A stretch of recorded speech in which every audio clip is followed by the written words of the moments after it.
Brilliance Audio presents 7 Perfect Things by Catherine Ryan Hyde, performed by Christa Lewis, Jess Nahikian, and Ryan Burke. Elliot. When Elliot opened the door, the woman on his welcome mat struck him as bizarrely young. For a moment he doubted whether she was the volunteer he'd been waiting for. Maybe she was his new newspaper delivery person, or someone else besides a hospice worker. Then he was struck by the disturbing thought that he'd gotten old, or at least old enough that grown adult human beings looked bizarrely young to him. Meanwhile, he was just standing there, one hand on the knob, looking at her. "Mr. Colvin?" "Elliot's fine," he said. "Are you a volunteer?" "Yes," she said. "Julia." Come in. He stepped out of the doorway to allow her in, and closed the door behind her. "Thank you for coming. My wife is upstairs." They walked to the stairs together and began to climb. Elliot was seized with an uncomfortable sense of exposure, as though the sadness of his life was on too microscopic a display. But he wasn't sure why so suddenly and why now. Nurses came to and went from his home on a daily basis. Maybe he expected them to have a more clinical view of illness and loss. Young Julia seemed more wide-eyed, as if taking in his pain in real time. "Is she—" Julia began as they climbed the stairs. "Conscious?" "From time to time," he said, and did not elaborate. He led her to the door of the master bedroom. "Honey?" he called at the doorway. "Pat?" Abby.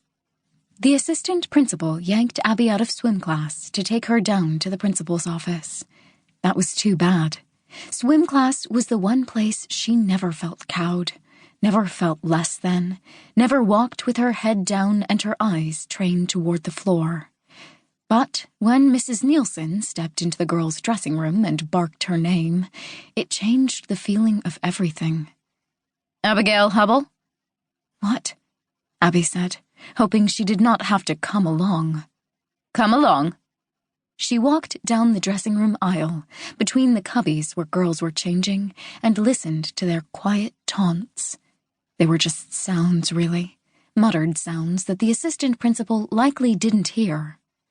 "Ooh," the same sound from each girl.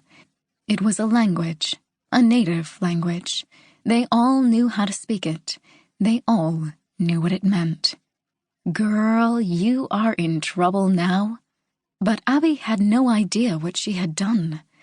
She followed Mrs. Nielsen out of the pool area, walking a couple of steps behind, properly subservient.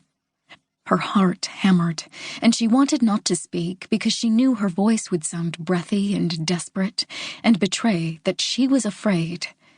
But she had to know. The suspense was killing her. "Are my parents here?" Her voice sounded breathy and desperate and betrayed her fear, just as she'd known it would. Mary.